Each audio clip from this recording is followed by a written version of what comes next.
For those of you that are first timers, or at least I like to tell a joke at the first of the service because of the fact that in Unity, we get into some heady stuff and some real heavy spiritual stuff sometimes, and it's important for us to just stop and really laugh at ourselves sometimes, because on this spiritual journey, if it isn't fun, if you don't stop and smell the roses, then you're really missing a lot of it. And so that's why I like to start out with something that is funny, and actually usually it's something that's happened in life. In fact, this one, somebody came to me and said, my first job was working in an orange juice factory, but I got canned. I couldn't concentrate. Then I tried to be a chef. I figured it would add a little spice to my life, but I just didn't have the time. T-H-Y-M-E. I attempted to be a deli worker, but any way I sliced it, I couldn't cut the mustard. So I became a professional fisherman, but discovered that I couldn't live on my net income. My last job was working at Starbucks, but I had to quit because it was always the same old grind. So, anyway, hopefully he's well employed now, because that wasn't a good attitude. Anyway, let us, the 12th month of, the 12th power for this month is zeal. We already know that, and the color is orange. I didn't get up to that, but I did that. So anyway, let's say, there's my buddy anyway. Let us say our statements of truth together, please. I am a child of God. I am deserving of good and God. I am accepting my good now. Well, the reason I gave you that joke was because today's lesson, today's message is My Job. That's the title of it. And what I was wanting to talk with you all about today is what is our job? What is our job? Well, there's a lot of people can say a lot of things, but one thing that most people say is when you're asked something is you respond with, or who you are or something, you respond with what kind of job you have. Well, that's just a little part of who we are, and it's definitely not even that much part of who we are spiritually, unless we bring our spirituality into that job. But not really here, but I've seen it even here, mainly, in Louisiana and other places. There are some things, and in other places in the world it's more prevalent, but there's some things where we think that outside things in the world can have an influence on our life and our inner understanding. But they only have an effect on our life if we allow it to affect our life. And so that's called occultism, and Charles Fillmore has this definition of occultism, and I wanted to bring it up to you because there's a lot of things in the Revealing Word, which is a dictionary essentially of terms that have definitions in them that it's good to know. And this is one of them: occultism, the belief that secret and mysterious powers can control the visible world. And I know that some people get into the voodoo stuff and all that stuff, but really it has no power unless you allow it to have power. This procedure is not the way of the Christ mind. It's not what Jesus was talking about. And from Mark 4:22, he uses this example. For there is nothing hid, save that it should be manifested. Neither was anything made secret, but that it should come to light. So what happens in the dark if we turn on the light? The darkness goes away. Yeah, there's no more dark, is there? That's all we have to do. It's flipping a switch in our own mind of what we are going to believe in. There are people out there, regrettably, this is just the way it is right now. It can change in a minute. But regrettably, there are people out there in our lives that don't have our best interest in mind. That are thinking for whatever reason that we need to be less than. But we have to buy into that less than for it to work for them. We have to buy into it. There is no lack in the world. We teach that all the time, and we know that. Yet sometimes we hear that if our boss comes to us at a job and tells us that we didn't do a job right or something, we can buy into that, or we can say, well, how did you want it done? And do it the way they want it done. And still be okay, be cool with it. All right? is maybe I did it wrong because I did it the way I wanted to do it, and it's not the way you wanted to see it done, which is okay. You know, when I had my business and when I was working over the 4 departments in Unity, that was one of the things I loved doing. I love just equipping people. Let them do it however they want to do it, unless I had a bad result at the end. Okay, then I'd go in there and look, this didn't work the way we needed it to work, so let's do it this way, see if it's better. But most of the time, especially at Unity, most of the time they knew what they were doing and they did it fine. And I didn't have to, babysit them. We were all adults. There's no need for me babysitting. I never have took a management style like that. There's no need for me babysitting anybody. You're an adult. You know what you're doing. You're getting paid for this. Which brings me to another thing that I would always teach them is that you don't work for Unity. When I was at Unity, you don't work for Unity.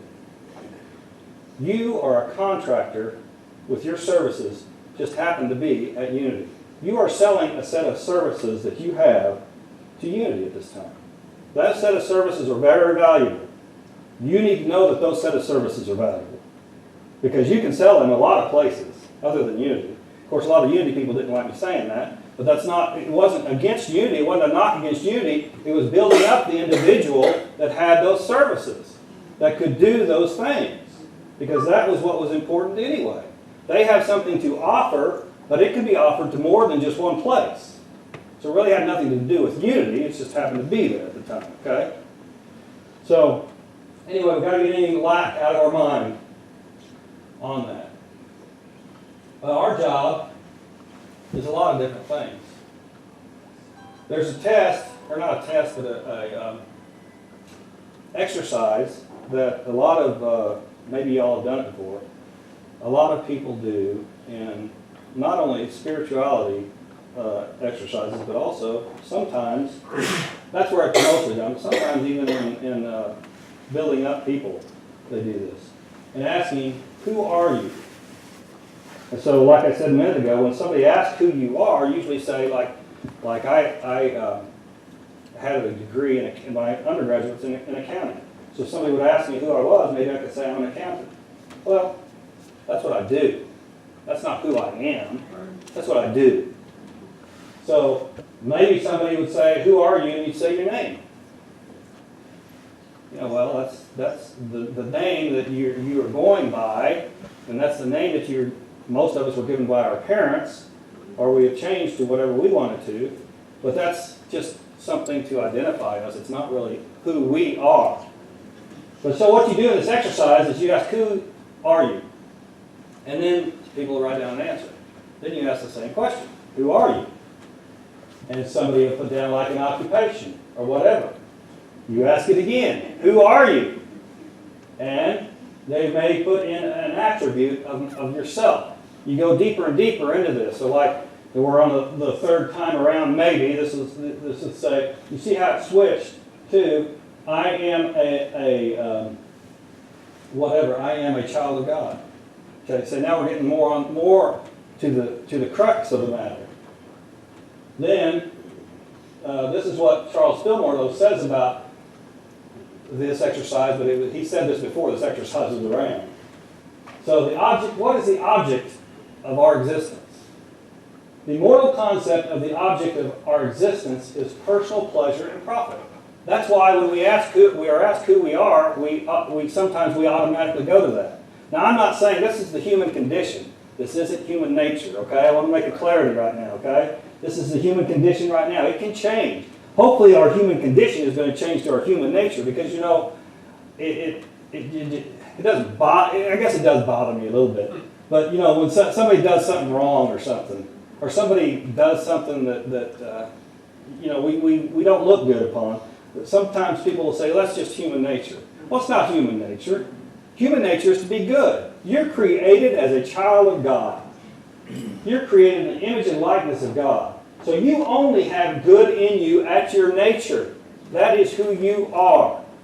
So the human condition may do something different. We may choose not to express that good or to be part of that good right now. So he goes into this and says, the object of man's existence on the first part from a mortal concept is personal pleasure and profit. I think probably most people would understand what he's saying there. But the spiritual concept is to express God. And remember, an acronym for God is good.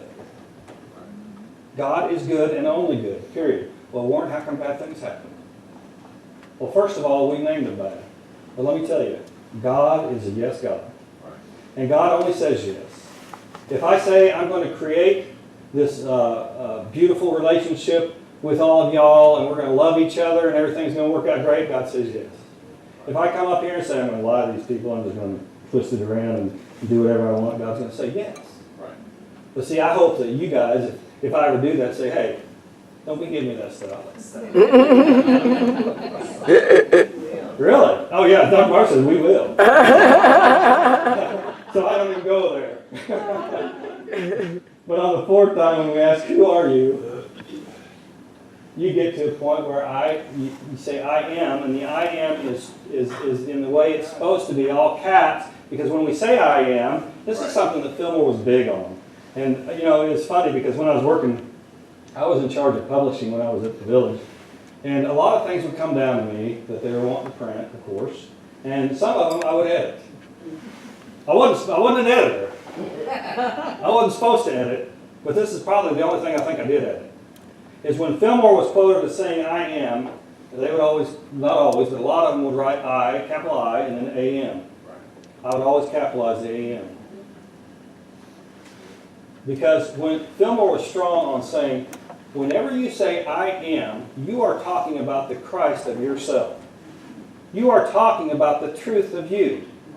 When you say I am something, then something good better be coming after I am. You hear me? Because that's truth. Okay? So that's what he's talking about when he said that. Charles Fillmore, and it's interesting how we get into different ideas. Now, this isn't to say, well, I'm talking about all this stuff, expressing God's self and stuff. That's not to say that we're never going to have discussions and have different viewpoints. It's not to say that. It's not to say everybody fall in line and go down this exact path.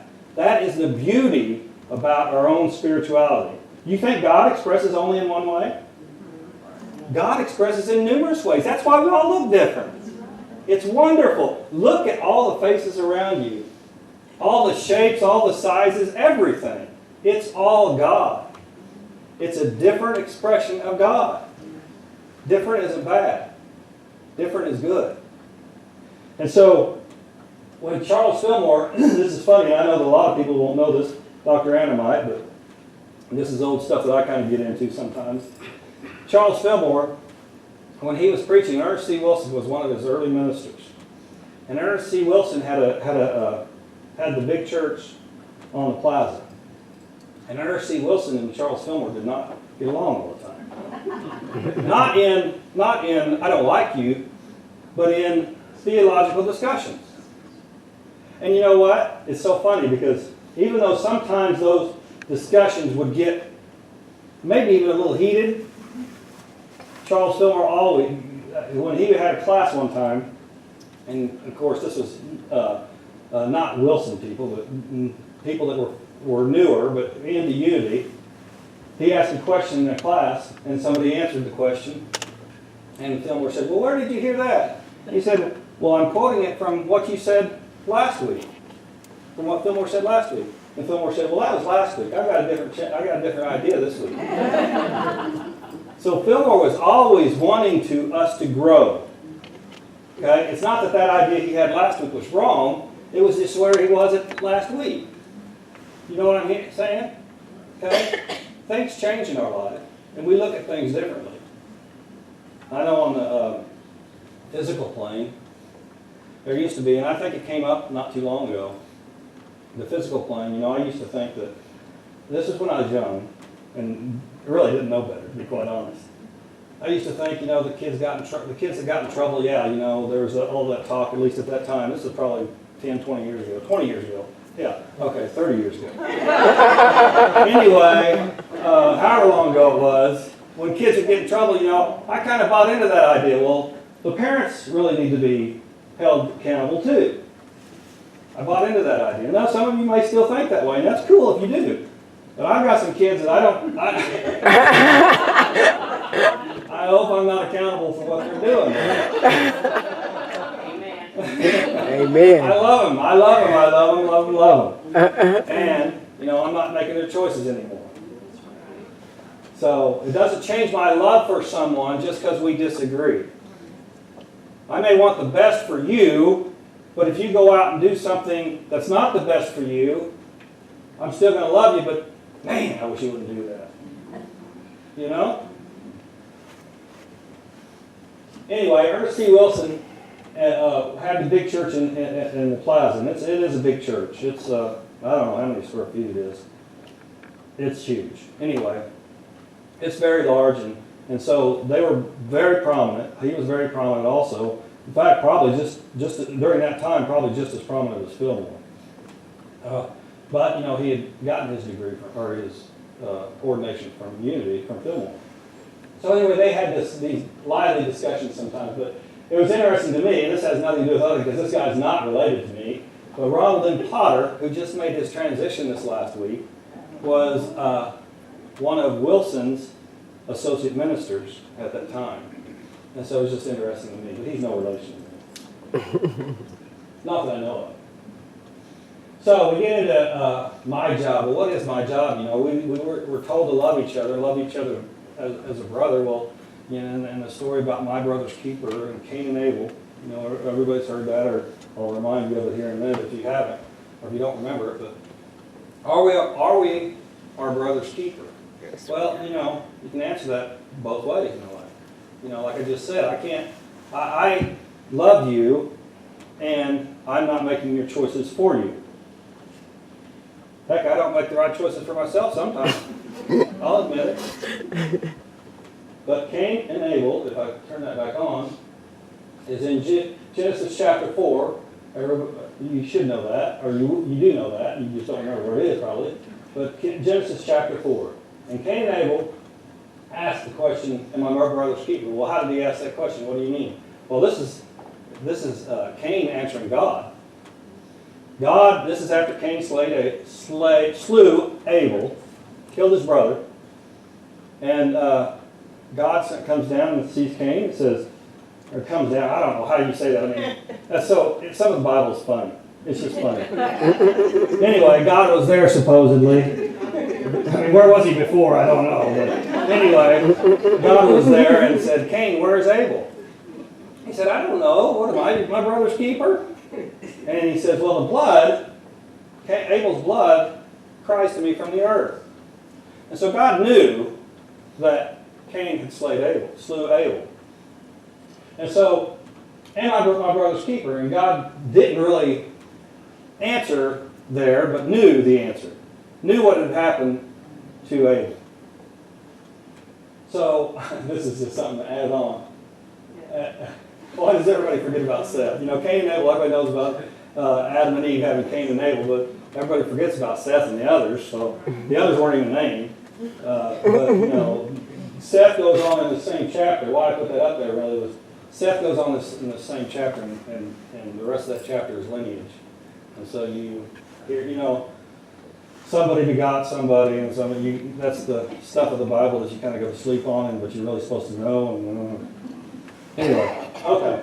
You don't have to study that. There will not be a test. Unless you're going to seminary, then there will be. But this is what Jesus said. One of the things that Jesus said about being your brother's keeper. And this is from Matthew 25, verses 35 and 36. For I was hungry, and you gave me food. I was thirsty, and you gave me drink. I was a stranger, and you took me in, naked, and you clothed me. I was sick, and you visited me. I was in prison, and you came to see me. So that's what Jesus said about being your brother's keeper.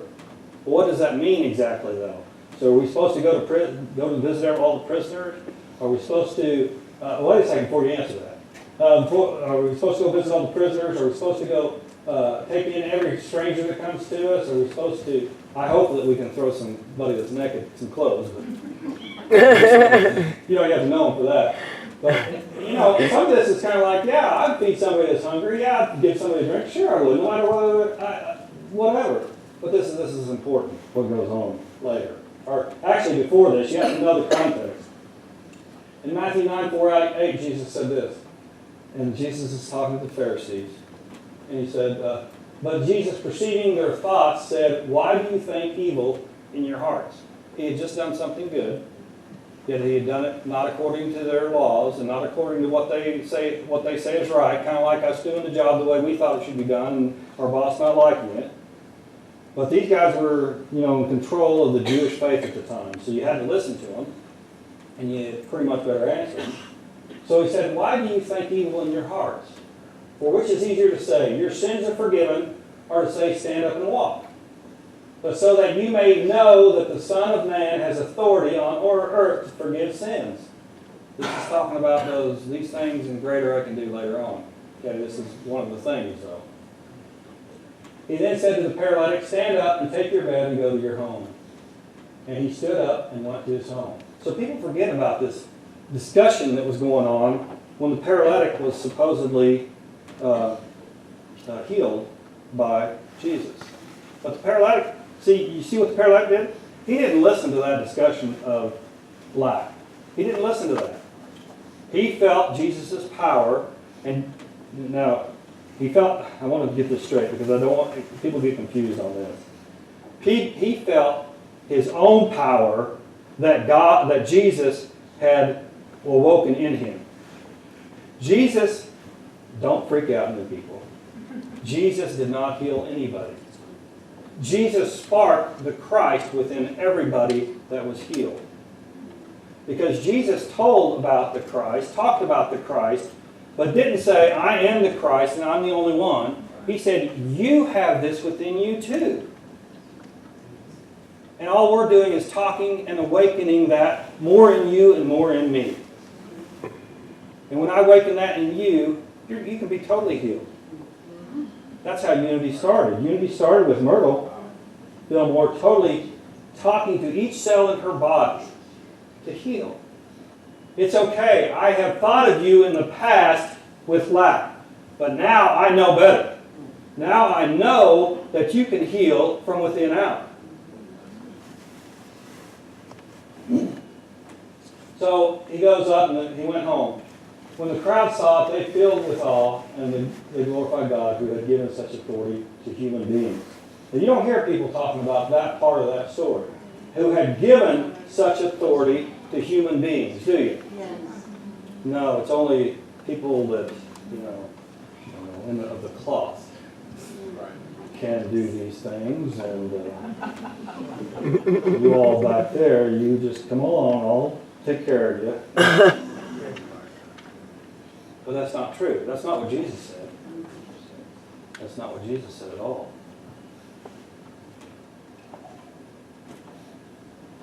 So, you are here to do a job. Each one of us is here to do a job. Believe it or not. In our life. But it's not a job that we go 9 to 5, 8 to 4, whatever we go to work at. That's not the only part of us. We are here to do a job, but it's a God job.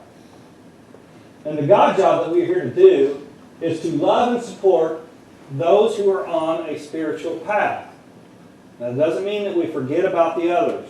It doesn't mean that. But that where he was clothing and he was doing all that, he was talking about people that have realized that they need to go on a spiritual path. Okay? Why does he, and there's a clarification there. And I know that people don't see that clarification because they don't want to sometimes, but there's a clarification there. Jesus wanted you to support fully those who are on a spiritual path. Now, why is there a clarification there? Because when we try to support fully, whether it be our kids or anyone else, someone who is not on a spiritual path, then it is wasted energy on our part. I hate to say that, but it is. I told my daughter, I saw her this week in Kansas City, and I said, Grace, you know that you're welcome home anytime. And she said to me, she said, well, but Brandon can't come with me. And I said, you're right. So if we are tied to someone, I love you very much, Ola Grace. And I trust you totally, actually. This wouldn't happen between us.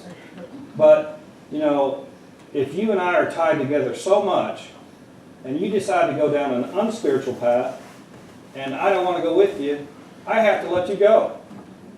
Or you have to let me go if I decide that. You have to. Because you cannot put the oxygen mask on somebody else if you're passed out yourself. You can't do it. It's not a selfish thing. It's something to be strong in yourself to help others. It sounds selfish, I know. And we cry out for those in need, but there are plenty in need that are ready to say, this idea of lack is no more for me.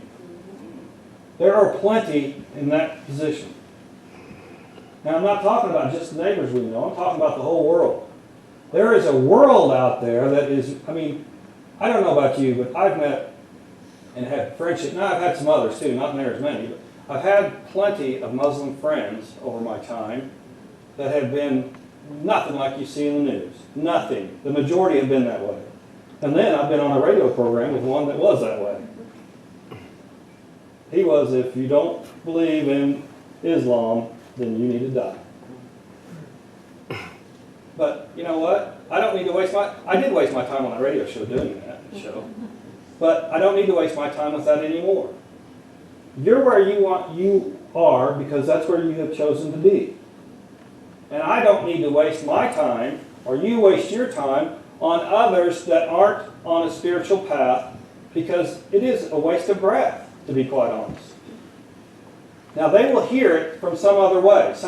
They might, if they decide to go ahead and check out our website and look at the message or something, they can hear it that way or some way. I'm not saying forget about them altogether.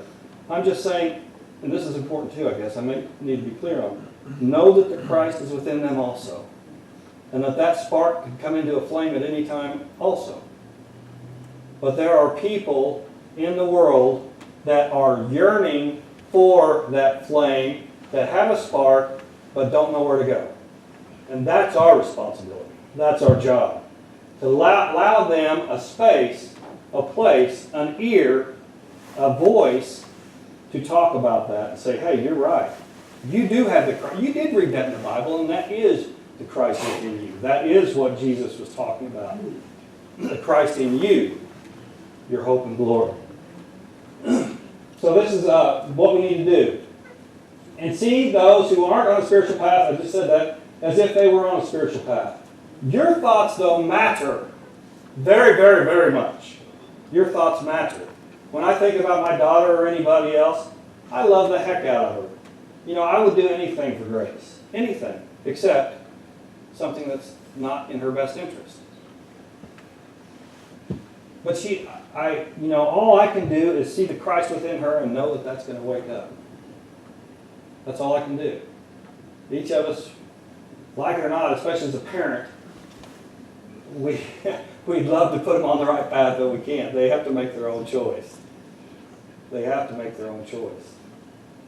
And so it's important, though, that we allow that path. We don't put a roadblock on that path. We keep it open for them, okay? That's what I'm saying. If anybody that's not on a spiritual path, you're welcome to join us anytime. Anytime. You know, we've had people, since we've been here, it's been a while, but we've had people leave this church for different reasons. One lady was very, very good, and she was loving the love that this congregation gives her and everything. She ended up leaving, and she told me, because I did ask her, you know, I don't ask everybody, but I asked her, she couldn't get over the idea that there really wasn't a devil. And, you know, I know that that's hard for somebody on a real strong background of whatever religion it is, that there's something evil out there that's trying to get you. That's hard for people to understand. But when you realize that God is good and only good, then there really can't be something out there. It's just something that we've made up in our mind to create, to stop, to blame instead of take responsibility. Where unity is one of the biggest, that's one a lot of things I love about unity. One of them is it's a responsibility religion, it's practical Christianity, but the people in unity, it's been my experience over 50 years, are a little bit more educated than most people. They can understand that taking the responsibility isn't a bad thing, it's not a burden, it's a great thing, it's a freeing thing, because I don't have to believe in that lack anymore. I almost said C-R-A-P. I don't have to believe in that anymore. I don't. This is a God thing. Me and God got it going on. And that's all of us can have. Being an example, living the best Christ you are is your job, no matter where you are or who you are with. And so that is kind of important, though, who we are with. You know, if we hang out with like people, then it gets, you know, can become a burden. But if we hang out with people that are like-minded and say, hey, you know what? Good for you. You did great. You are great. Then that's what we can expand on. So as we go forth this week, I want us all to just remember what our job is. It's not something that's hard. It's just a job that we can take forth and just see and express and live the good in life. Because when we do that, when all of us do that together, we're going to get to that critical mass where everybody can see, not only the people who believe, everybody can see that heaven is here on earth. Amen. And so it is, right? Amen. All right, amen. Amen.